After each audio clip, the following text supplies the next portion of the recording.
capital, en el laberinto de asfalto y tierra de la Cañada Real Galiana, la noche nunca termina del todo.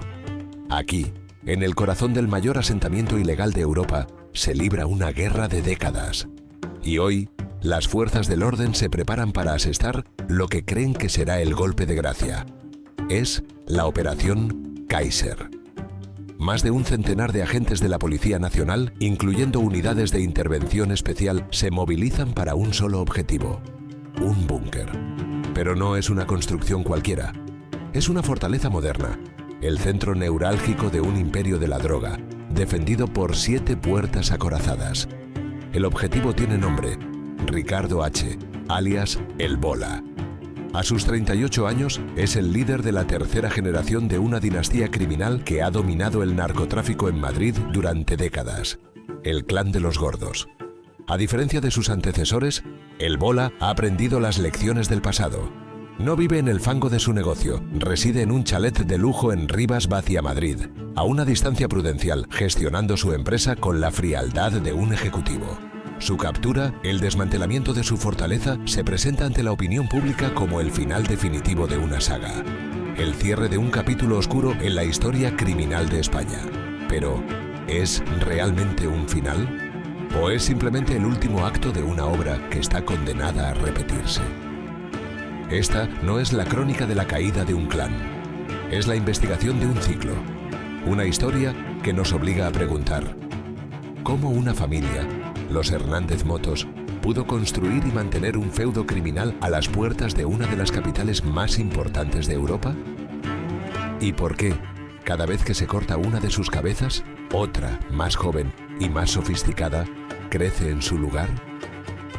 Para entender el increíble final del Clan de los Gordos, primero debemos entender que su nombre no hacía referencia a su físico, sino a una verdad económica brutal: el elevado volumen de venta de drogas que realizaban.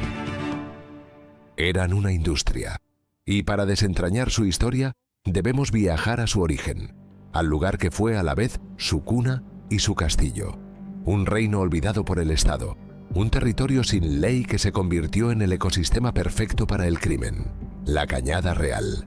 La pregunta central de este documental no es cómo cayó el Clan de los Gordos, sino por qué su final es, en realidad, una metamorfosis. Demostraremos que mientras existan las condiciones de marginalidad que los crearon, su final será siempre el prólogo de la siguiente generación. Para comprender el ascenso de los Gordos, es imprescindible comprender la geografía de su poder. La Cañada Real Galiana no nació como un gueto. Sus orígenes se remontan a la Edad Media como una de las grandes vías pecuarias de la península, un corredor de 75 metros de ancho y 400 kilómetros de largo destinado a la trashumancia del ganado. Un espacio de dominio público, una arteria vital del mundo rural. Pero con la industrialización y el éxodo rural de los años 50 y 60, su propósito se desvaneció. Familias llegadas de toda España, buscando un futuro en la capital, comenzaron a levantar viviendas ilegales en estos terrenos olvidados. Lo que empezó como un puñado de construcciones precarias creció exponencialmente hasta convertirse en una ciudad lineal de 15 kilómetros, el mayor asentamiento irregular de Europa, con una población que superaría los 8.000 habitantes en 2012. El problema fundamental de la Cañada era su limbo legal. Al ser suelo no urbanizable y protegido, las administraciones se vieron paralizadas durante décadas. No podían legalizar las viviendas, pero tampoco podían realojar a miles de personas. El resultado fue una abdicación de facto de la soberanía del Estado. No había alcantarillado, ni recogida de basuras regular, ni alumbrado público, ni transporte. El agua y la luz se conseguían a través de enganches ilegales, una metáfora perfecta de la relación de sus habitantes con el sistema, conectados de forma precaria, siempre al margen de la ley. Este abandono institucional no solo creó unas condiciones de vida indignas, creó un vacío de poder. En un lugar donde la policía apenas entraba y los servicios sociales llegaban con dificultad, las reglas del Estado de Derecho se difuminaban. La Cañada Real se convirtió en un espacio geopolítico anómalo, un estado de excepción permanente a las puertas de Madrid. Fue en este caldo de cultivo, en esta tierra de nadie, donde el crimen organizado no solo encontró un refugio, sino un terreno fértil para echar raíces y construir su propio orden. Mientras la Cañada Real crecía en el olvido, una plaga silenciosa asolaba los barrios obreros de Madrid. Los años 80 trajeron consigo una epidemia de heroína que destrozó a toda una generación. El testimonio de Manoli, una madre de la época, resume la tragedia de miles de familias. Mi hija no fue a buscar la droga. Fue la droga quien la encontró a ella. Su hija empezó a consumir con 17 años, a robar en casa y acabó condenada a 14 años de prisión, donde murió de tuberculosis. Manoli es categórica sobre los responsables. ¿Cómo los voy a perdonar? Han sido los culpables de la muerte de mi hija y de la muerte de 2 generaciones más. Esta crisis social sin precedentes generó una demanda masiva, constante y desesperada de droga. Miles de adictos buscaban a diario su dosis, creando un mercado negro de una rentabilidad astronómica. Este mercado necesitaba un centro de distribución, un lugar seguro, discreto y accesible, donde la oferta y la demanda pudieran encontrarse lejos de la mirada de la policía. La Cañada Real, con su aislamiento y su ausencia de control estatal, era el enclave perfecto. La narcoeconomía no fue la causa de la marginalidad de la Cañada, sino una consecuencia que la cimentó, creando una simbiosis letal. Los barrios de Madrid necesitaban un lugar donde comprar la droga que los consumía. Y los habitantes de la Cañada necesitaban el dinero de esa droga para sobrevivir en el abandono. En este contexto de anomia territorial y demanda masiva, emergió una familia, los Hernández Motos. A la cabeza, los patriarcas Juan José A.H.R. y Adela M.G., quienes vieron en el narcotráfico no solo una oportunidad, sino quizás la única salida en un entorno sin alternativas. Como un miembro arrepentido del clan confesaría años más tarde: desde niño he conocido ese mundo y era mi forma de vida. No conocía ninguna otra. Esta frase es clave. No se veían a sí mismos como criminales que rompían un pacto social, sino como trabajadores de la única industria próspera a su alcance. Su modelo organizativo no fue el de un cártel corporativo, sino algo mucho más antiguo y resistente: el clan familiar gitano. Esta estructura les confirió ventajas decisivas. La lealtad no se compraba, se heredaba. El secretismo era absoluto, protegido por lazos de sangre. La línea de sucesión era clara y natural, pasando de padres a hijos. Las operaciones se dividían entre miembros de la familia directa y personas de confianza, un círculo cerrado casi imposible de infiltrar. No construyeron una empresa, solidificaron una casa. Y fue esta cohesión interna, esta fusión de negocio y familia, lo que les permitió no solo prosperar, sino perdurar a través de generaciones, convirtiéndose en la primera y más poderosa dinastía del narcotráfico madrileño. El ascenso del clan de los Gordos puede leerse en el acero y el hormigón de sus puntos de venta. Lo que comenzaron como simples chabolas evolucionaron hasta convertirse en fortalezas inexpugnables, un desafío directo a la autoridad del Estado. Esta transformación no fue casual, fue una carrera armamentística arquitectónica. Cada avance en las tácticas policiales era contrarrestado con una nueva capa de defensa. Las primeras operaciones policiales se encontraron con puertas y ventanas blindadas, reforzadas con enormes cerrojos y barras de hierro a modo de contrafuerte. Pero el clan aprendía de cada asalto. La estructura se sofisticó. Crearon un sistema de esclusas, una serie de puertas blindadas consecutivas, cada una vigilada por un miembro del clan que solo la abría tras recibir el visto bueno del anterior. El objetivo no era impedir la entrada de la policía, sino controlarla, ralentizarla, ganar minutos preciosos. Esos minutos eran vitales para activar sus protocolos de destrucción de pruebas. En el interior de los búnkeres tenían estufas siempre encendidas o recipientes con ácido, listos para hacer desaparecer la droga ante la más mínima señal de alarma. La arquitectura no era solo defensiva, era una herramienta estratégica para garantizar la impunidad. En el exterior, una red de vigilantes, conocidos como aguadores, patrullaban constantemente el perímetro, alertando de cualquier presencia policial. El búnker no era solo un edificio, era el centro de un territorio militarizado, una declaración física de soberanía. Con cada capa de acero, el clan no solo se protegía, le estaba diciendo al Estado: aquí, en este pedazo de la cañada, la ley la dictamos nosotros.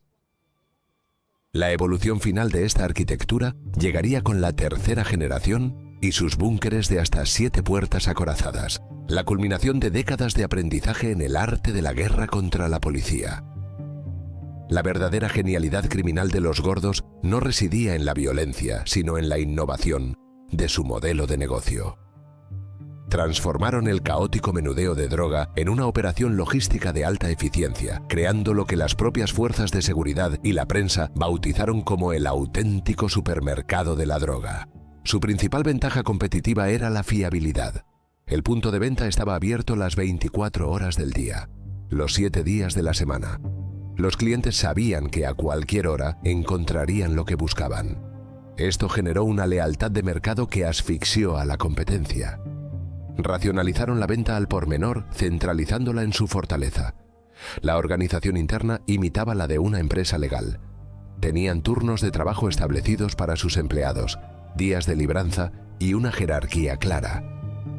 La policía encontró cuadernos con anotaciones contables, un registro meticuloso de las ventas y los turnos de cada trabajador. La estructura de la tercera generación, liderada por el Bola, se profesionalizó aún más, con 3 niveles definidos: el líder en la cúspide, gestores de máxima confianza en el nivel intermedio y los aguadores en la base, a menudo pagados con dosis de droga, una forma de comisión en especie. También desarrollaron una astuta gestión del riesgo financiero. Sabían que acumular grandes cantidades de efectivo los hacía vulnerables en caso de una redada. Por ello, implementaron un sistema de recogida constante. La misma persona que traía la droga se llevaba el dinero recaudado, asegurando que nunca hubiera una cantidad excesiva que pudiera ser incautada e imputada. No solo vendían un producto, crearon una marca y un destino. Al centralizar la operación en un búnker seguro, ofrecían a sus clientes una sensación de protección que no podían encontrar en la calle. El clan de los gordos aplicó principios de gestión empresarial a una actividad ilícita y al hacerlo escalaron su operación a un nivel industrial que Madrid nunca antes había visto. Octubre de 2011. Tras meses de investigación, la Policía Nacional lanza una operación a gran escala contra el corazón del imperio de los gordos en Valdemín-Gómez. El objetivo es decapitar el clan, detener a sus fundadores. La escena es caótica. Los agentes de las unidades de intervención derriban la primera puerta blindada de la fortaleza. Dentro, el sistema de alerta del clan funciona a la perfección. Mientras la policía lucha por abrirse paso a través de las sucesivas barreras de acero, en el interior se desata una actividad frenética para destruir toda la evidencia posible. Cuando los agentes finalmente irrumpen en la estancia principal, se encuentran con una imagen que define la escala del negocio. 45 personas se agolpan en el interior. Unos consumiendo en el fumadero del patio, otros esperando en fila para comprar su dosis.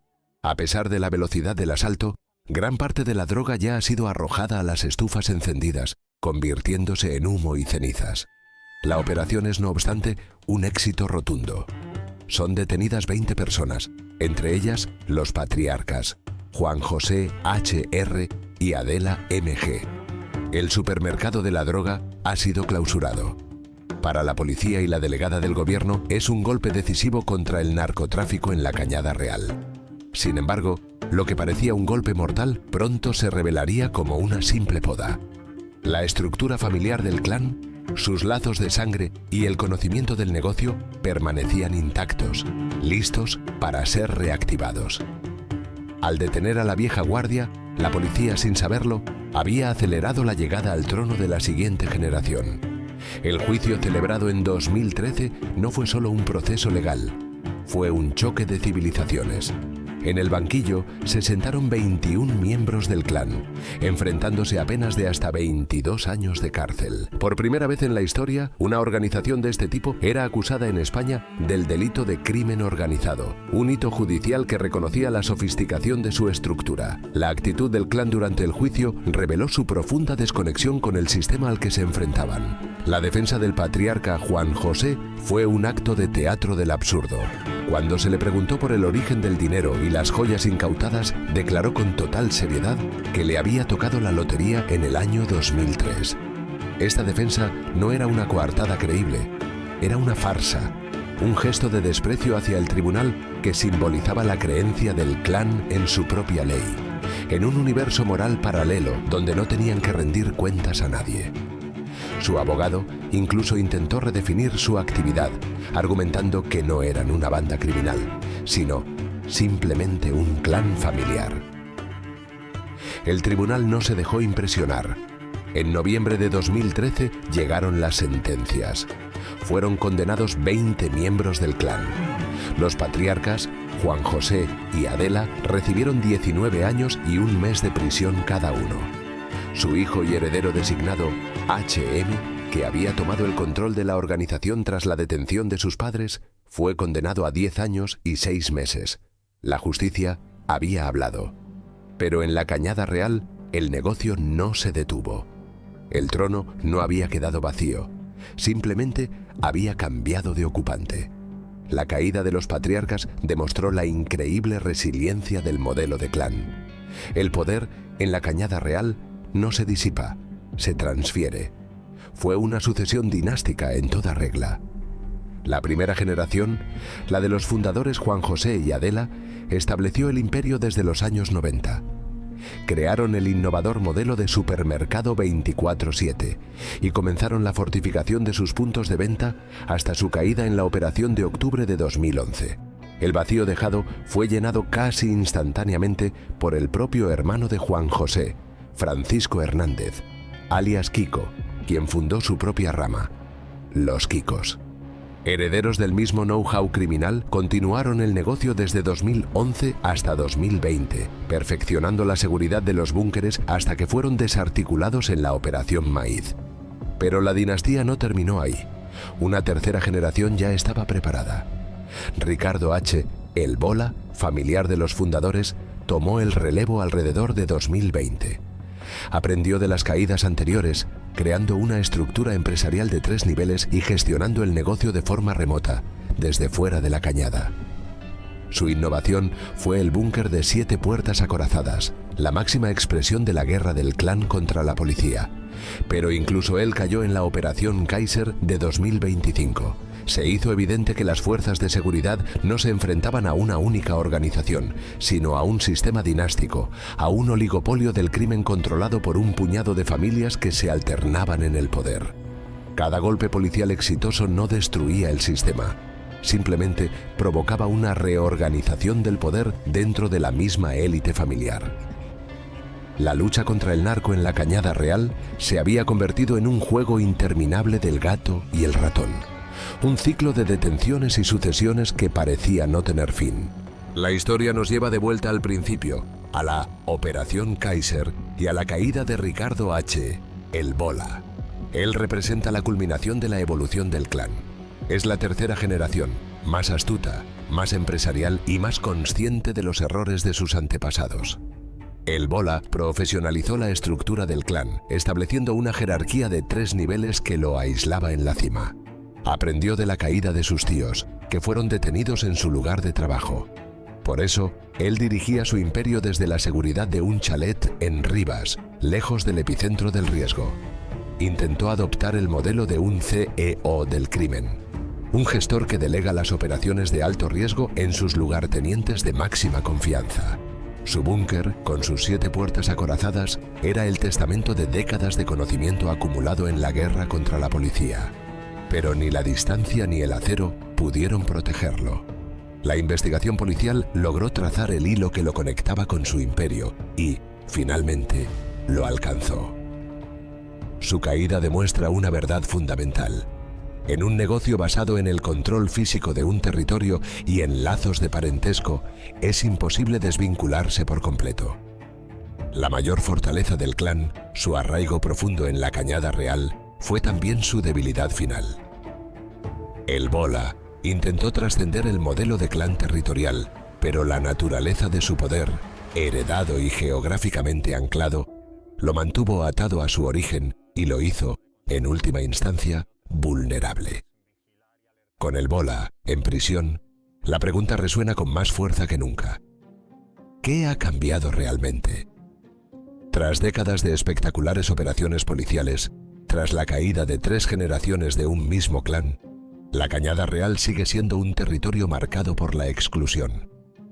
Años después de las grandes redadas, miles de sus habitantes, incluyendo cientos de niños, siguen viviendo sin un contrato de luz legal, sumidos en la pobreza energética y el abandono institucional. El narcotráfico, aunque golpeado, persiste. La policía admite que existe un oligopolio de bandas que simplemente se relevan en el poder. Incluso en 2022, años después de la caída de los Kikos, se siguen desmantelando puntos de venta regentados por ramificaciones de este histórico clan. El epitafio más preciso de esta larga guerra lo pronuncia un inspector de la Policía Nacional, un veterano de esta lucha. Al detener a un narco, otro ocupa su lugar rápidamente. Esta frase no es una expresión de cinismo, sino una constatación criminológica. El verdadero legado de los Gordos no es su historia de violencia y riqueza. Es la demostración empírica de que una organización criminal puede alcanzar una simbiosis perfecta con un entorno socialmente devastado. Demostraron que mientras la sociedad permita la existencia de zonas de sacrificio, como la Cañada Real, el crimen organizado no será una anomalía, sino una forma inevitable de gobierno alternativo y un motor económico perverso. El increíble final del clan de los Gordos es, en última instancia, una ilusión mediática. Una narrativa conveniente que se consume en los telediarios de la noche. La escena es siempre la misma, un ritual perfectamente coreografiado para las cámaras. El amanecer se rompe con el zumbido de un helicóptero de la Policía Nacional suspendido sobre los tejados de chapa de la Cañada Real. Abajo, un convoy de furgones blindados de la Unidad de Intervención Policial bloquea los caminos de tierra. Periodistas con chalecos que les quedan grandes filman a los agentes del Grupo Especial de Operaciones, ariete en mano, derribando con una violencia ensayada la puerta de un búnker de ladrillo. Es la imagen del Estado reafirmando su autoridad. Pero es solo eso, una imagen. 24 horas después, cuando los furgones se han ido y el polvo se ha asentado, la victoria se revela como un espejismo. El supermercado de la droga no ha cerrado. Simplemente se ha trasladado. A 3 puertas de distancia, un nuevo grupo de jóvenes vigila la entrada. Un nuevo vendedor despacha desde una ventana enrejada y la misma fila de coches con clientes de todos los rincones de Madrid espera su turno. La historia de los Hernández Motos, de los Kikos, de El Bola, no es una crónica del pasado. Es una advertencia urgente sobre el presente. La advertencia es que la Cañada Real es un reino olvidado, un agujero negro en el mapa de la capital de España. Y esa advertencia no se entiende solo viendo a la policía entrar, sino notando a todos los que no se atreven a hacerlo. Aquí, el Estado no es solo la ausencia de patrullas, es la ausencia del cartero que no reparte el correo, la del técnico de la compañía eléctrica que no viene a arreglar un contador por miedo a ser agredido, la del camión de la basura que no completa su ruta. En ese vacío de servicios, de ley y de presencia, el clan no fue solo un grupo criminal, fue un gobierno sustituto. Impuso un orden, su orden. Resolvía disputas, ofrecía trabajo, el único trabajo posible para muchos, y proveía una estructura de poder. Ellos eran la única ley reconocible, el único proveedor de servicios en un territorio abandonado por el contrato social. Por eso, el verdadero final de esta saga no llegará con la próxima operación policial, por muy grande que sea. No se escribirá con arietes ni detenciones. Una madre, desde la puerta de su infravivienda, observa el desfile de vehículos policiales. Ve las cámaras, oye los gritos y luego, cuando el silencio regresa, vuelve a entrar en una casa donde la luz parpadea, enganchada ilegalmente a un tendido precario, y el agua corriente es un lujo intermitente. Mientras prepara la cena para sus hijos, su pensamiento es un eco sordo que resuena en todo el sector 6.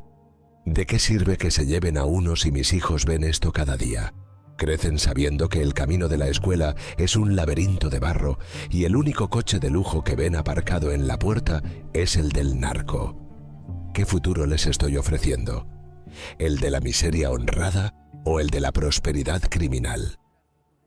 La solución no son los planes urbanísticos en un papel. Es que esa madre pueda encender la luz con la certeza de que no se irá, que pueda abrir el grifo y que sus hijos caminen a un colegio sin tener que esquivar a los toxicómanos. El final llegará el día en que la Cañada Real deje de ser un reino olvidado y se integre, con todos sus derechos y deberes, en la ciudad que la rodea y la ignora. Hasta que ese día llegue, el trono del narcotráfico en Madrid podrá cambiar de ocupante, pero nunca permanecerá vacío. Porque el trono no es la silla de un capo, es una infraestructura completa. Es la red de machacas adolescentes que vigilan cada acceso por 50 euros al día. Son los pisos búnker con sus puertas de acero diseñados para resistir asedios. Son los contactos en despachos de abogados para el blanqueo. Es la economía sumergida que lo alimenta todo.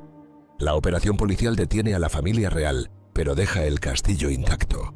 La Hidra entonces seguirá regenerando sus cabezas. Y la Hidra no es simplemente un nuevo clan que sustituye al anterior.